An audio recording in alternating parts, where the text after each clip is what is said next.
जय हिंद दोस्तों, आपका हार्दिक स्वागत है आपके अपने चैनल दयालपुर में। आपके लिए लिख रहे हैं दोस्तों करंट अफेयर के कुछ मोस्ट इंपोर्टेंट क्वेश्चन। और दोस्तों हमारे चैनल पर पहली बार आए हैं तो दोस्तों चैनल को सब्सक्राइब कर लें, बेल आइकन प्रेस कर लें ताकि आने वाली क्लास का नोटिफिकेशन मिले आपको सबसे पहले। और दोस्तों क्लास अच्छी लगे तो अपने दोस्तों में ज़रूर शेयर करें। और इससे पहले की क्लास आपने ना देखी हो तो हमारी प्लेलिस्ट से जाकर इससे पहले की क्लास देख सकते हैं। और दोस्तों हमारे चैनल पर सुबह 6 बजे आपको करंट अफेयर के टॉप 15 क्वेश्चन मिल जाया करेंगे, तो दोस्तों हमारे चैनल पर बने रहें। चलते हैं दोस्तों आज की क्लास के पहले प्रश्न की ओर। जैसे कि आज की क्लास का पहला प्रश्न है, किस राज्य में बाल विवाह को मिटाने के लिए एक अनूठी अनूठी पहल अल्बिया लागू की जा रही है? तो दोस्तों अल्बिया अनूठी पहल कहाँ पर किस राज्य में लागू की जा रही है? और दोस्तों यह की जा रही है बाल विवाह को मिटाने के लिए। तो दोस्तों यह की जा रही है उड़ीसा में, यह उड़ीसा में लागू की जा रही है। तो दोस्तों इसका राइट आंसर हो जाएगा option number D. Option number D is right answer. अब दोस्तों इन सभी राज्यों की राजधानी बता दूं, वो भी नोट कर लें। दोस्तों यहाँ टाइपिंग में मिस्टेक हो गया है, ये लिखा हुआ है दोस्तों हरियाणा। हरियाणा की राजधानी दोस्तों चंडीगढ़ है, बिहार की पटना है, झारखंड की रांची है और दोस्तों उड़ीसा की भुवनेश्वर है। अब चलते हैं दोस्तों इसकी व्याख्या की तरफ। जैसे कि इसकी व्याख्या है, उड़ीसा में बाल विवाह को मिटाने के लिए एक अनूठी पहल अल्बा लागू की जा रही है। तो दोस्तों यह इसके बारे में व्याख्या हुई। अब चलते हैं दोस्तों अगले प्रश्न की ओर। जैसे कि अगला प्रश्न है, कौन सा राज्य बेटियों की सुरक्षा के लिए हमार बेटी हमार मान अभियान शुरू करेगा? तो दोस्तों कौन सा राज्य ऐसा है जो बेटियों की सुरक्षा के लिए हमार बेटी हमार मान अभियान शुरू करेगा? तो दोस्तों यह करेगा छत्तीसगढ़ राज्य, यह छत्तीसगढ़ राज्य करेगा। तो दोस्तों इसका राइट आंसर हो जाएगा option number D. Option number D is right answer. अब चलते हैं दोस्तों इसकी व्याख्या की तरफ। जैसे कि इसकी व्याख्या है, छत्तीसगढ़ सरकार ने स्कूल और कॉलेज जाने वाली लड़कियों की सुरक्षा उपयोग पर जागरूकता पैदा करने के लिए और महिलाओं को पंजीकरण और जांच को प्राथमिकता देने पर ध्यान देने के साथ हमार बेटी हमार मान यानी दोस्तों हमारी बेटी हमारा सम्मान नामक महिला सुरक्षा एक अभियान शुरू करने का निर्णय लिया है। और दोस्तों यह संबंधित है अपराध से, यह अपराध से बचने के लिए जारी की जा रही है। तो दोस्तों यह इम्पोर्टेंट फैक्ट्स है इसके बारे में। अब चलते हैं दोस्तों अगले प्रश्न की ओर। जैसे कि अगला प्रश्न है, हिलरी मेटल जिनका हाल ही में निधन हो गया है किस पेशे से संबंधित हैं? तो दोस्तों हिलरी मेटल इनका हाल ही में निधन हो गया है, यह किस पेशे से संबंधित हैं? तो दोस्तों यह हैं एक लेखक, यह एक लेखक हैं और इनका हाल ही में निधन हो गया है। तो दोस्तों इसका राइट आंसर हो जाएगा option number A. Option number A is right answer. अब चलते हैं अगले प्रश्न इसकी व्याख्या की तरफ। जैसे कि इसकी व्याख्या है, सबसे अधिक बिकने वाली वुल्फ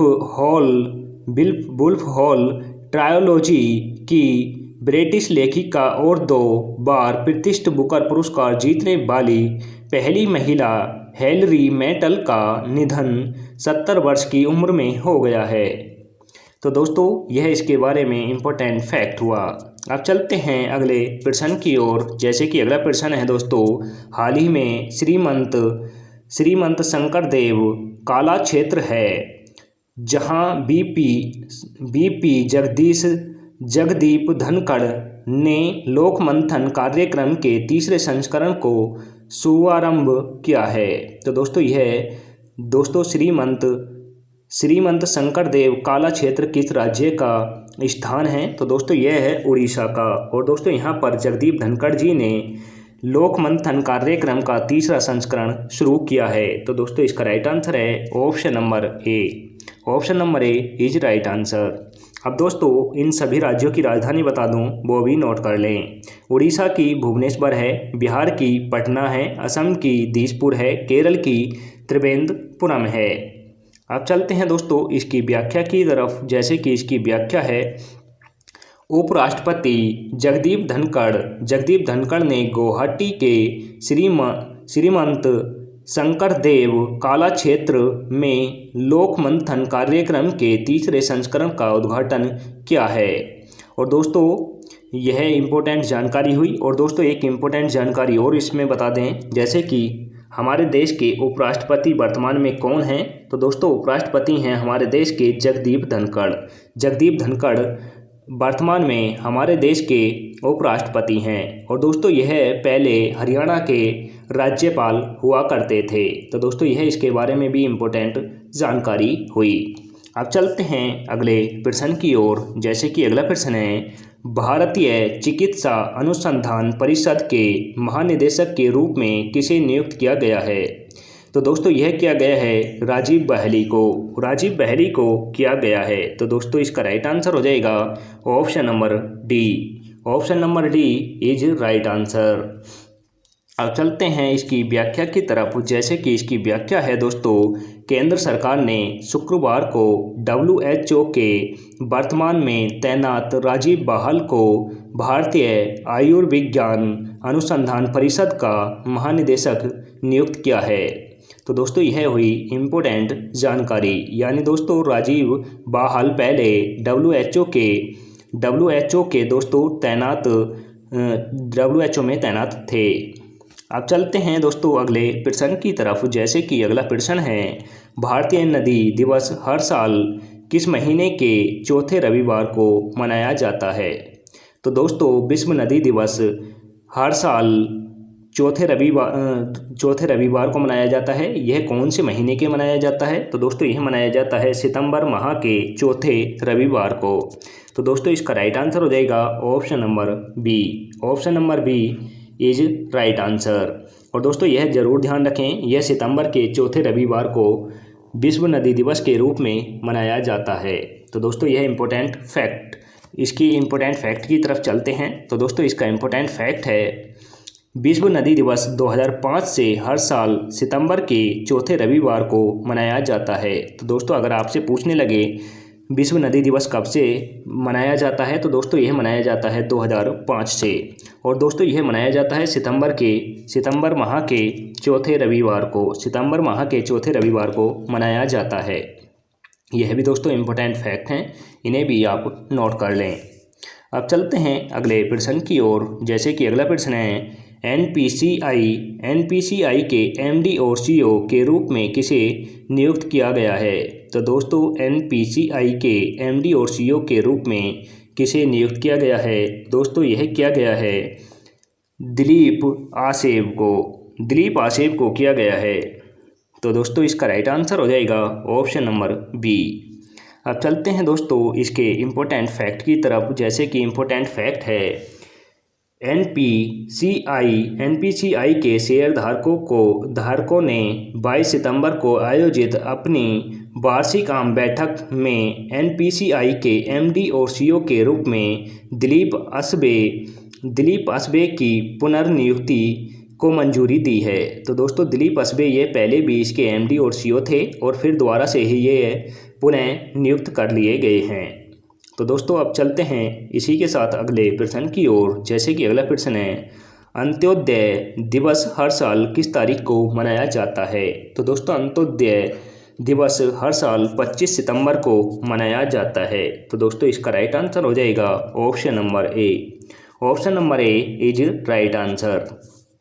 अब चलते हैं अगले प्रश्न की व्याख्या की तरफ। दोस्तों इसकी व्याख्या है, भारत में पंडित दीनदयाल उपाध्याय की जयंती को चिन्हित करने के लिए हर साल 25 सितंबर को अंत्योदय दिवस के रूप में मनाया जाता है। तो दोस्तों अंत्योदय दिवस जो है यह हमारे देश के माननीय पंडित दीनदयाल उपाध्याय जी की जयंती के दिन मनाया जाता है। तो दोस्तों यह भी आप इम्पोर्टेंट फैक्ट है, इसे भी आप स्टार लगाकर नोट करें। अगर एग्जाम में पूछ लिया जाए अंत्योदय दिवस किसकी जयंती पर मनाया जाता है, तो दोस्तों आप जवाब दे सकते हैं पंडित दीनदयाल उपाध्याय जी की जयंती पर। तो दोस्तों यह भी आप जरूर नोट करें। अब चलते हैं अगले प्रश्न की ओर, जैसे कि अगला प्रश्न है, एम्स दिल्ली का निदेशक किसे नियुक्त किया गया है। तो दोस्तों एम्स दिल्ली में स्थित एक दोस्तों संस्था है, उसका निदेशक किसे नियुक्त किया गया है। तो दोस्तों यह किया गया है एम श्रीनिवास को किया गया है। तो दोस्तों इसका राइट आंसर है option number C. Option number C is right answer. अब दोस्तों इसकी व्याख्या देख लेते हैं। जैसे कि इसकी व्याख्या है दोस्तों, प्रधानमंत्री नरेंद्र मोदी जी की अध्यक्षता में कैबिनेट की नियुक्ति समिति ने डॉक्टर एम श्रीनिवास को अखिल भारतीय आयुर्विज्ञान संस्थान दिल्ली के निदेशक के रूप में नियुक्त किया है। यानी दोस्तों एम्स के निदेशक के रूप में प्रधानमंत्री नरेंद्र मोदी जी की अध्यक्षता में कैबिनेट की नियुक्ति समिति ने इन्हें आयुर्वेद संस्थान का निदेशक नियुक्त किया है। तो दोस्तों आप यह भी नोट कर लें। अब चलते हैं दोस्तों अगले प्रश्न की ओर। जैसे कि अगला प्रश्न है दोस्तों, देश का पहला हिमस्खलन निगरानी रडार किस राज्य में स्थापित किया गया है? तो दोस्तों देश का पहला हिमस्खलन निगरानी रडार किस राज्य में स्थापित किया गया है? तो दोस्तों यह किया गया है सिक्किम में। यह सिक्किम में किया गया है। तो दोस्तों इसका राइट आंसर है option number B. Option number B is right answer. अब दोस्तों इन सभी राज्यों की राजधानी बता दूं, वो भी नोट कर लें। असम की दोस्तों दिसपुर है, सिक्किम की गंगटोक है, और दोस्तों मणिपुर की आइजोल है, और दोस्तों गोवा की पणजी है। अब चलते हैं दोस्तों इसकी व्याख्या की तरफ। जैसे कि इसकी व्याख्या है, देश का पहला हिमस्खलन निगरानी रडार उत्तरी सिक्किम में स्थापित किया गया है। यह दोस्तों इसके बारे में व्याख्या हुई। अब चलते हैं अगले प्रश्न की ओर। जैसे कि अगला प्रश्न है, हाल ही में किस भारतीय महिला क्रिकेटर ने संन्यास लिया है? तो दोस्तों हाल ही में किस भारतीय क्रिकेटर महिला ने संन्यास की घोषणा की है, यानी संन्यास ले लिया है? तो दोस्तों यह लिया है झूलन गोस्वामी ने। झूलन गोस्वामी ने क्रिकेट से संन्यास ले लिया है। तो दोस्तों इसका राइट आंसर हो जाएगा ऑप्शन नंबर डी। अब चलते हैं दोस्तों इसके इम्पोर्टेंट फैक्ट की तरफ। जैसे कि इम्पोर्टेंट फैक्ट है, भारत की दिग्गज खिलाड़ी झूलन गोस्वामी को लॉर्ड्स के मैदान पर इंग्लैंड के खिलाफ तीसरे वनडे के दौरान इंग्लैंड के खिलाड़ियों से गार्ड ऑफ ऑनर मिला। तो दोस्तों आपसे पूछ लिया जाए गार्ड ऑफ ऑनर किसे मिला? तो दोस्तों यह मिला झूलन गोस्वामी को। और दोस्तों पूछ लिया जाए गार्ड ऑफ ऑनर किसने दिया? तो दोस्तों यह दिया इंग्लैंड के खिलाड़ियों ने। यह इंग्लैंड के खिलाड़ियों ने इन्हें प्रदान किया था। तो दोस्तों यह भी आप दोनों फैक्ट को जरूर नोट कर लें। अब चलते हैं अगले प्रश्न की तरफ। जैसे कि अगला प्रश्न है, भारतीय सेना द्वारा हाइफा दिवस किस तारीख को मनाया जाता है? तो दोस्तों भारतीय सेना द्वारा हाइफा दिवस किस तारीख को मनाया जाता है?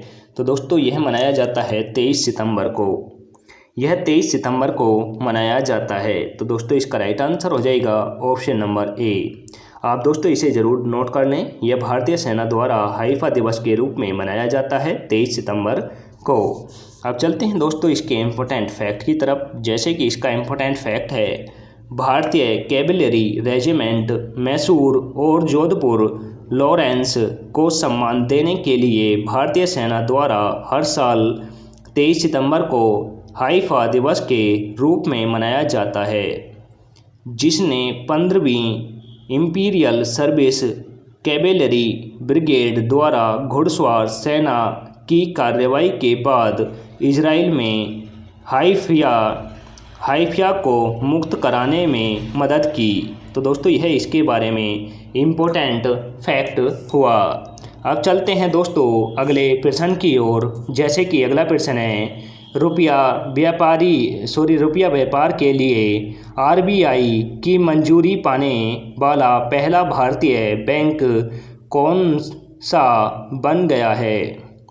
तो दोस्तों यह बना है यूको बैंक। यह यूको बैंक बना है। तो दोस्तों इसका राइट आंसर हो जाएगा ऑप्शन नंबर सी।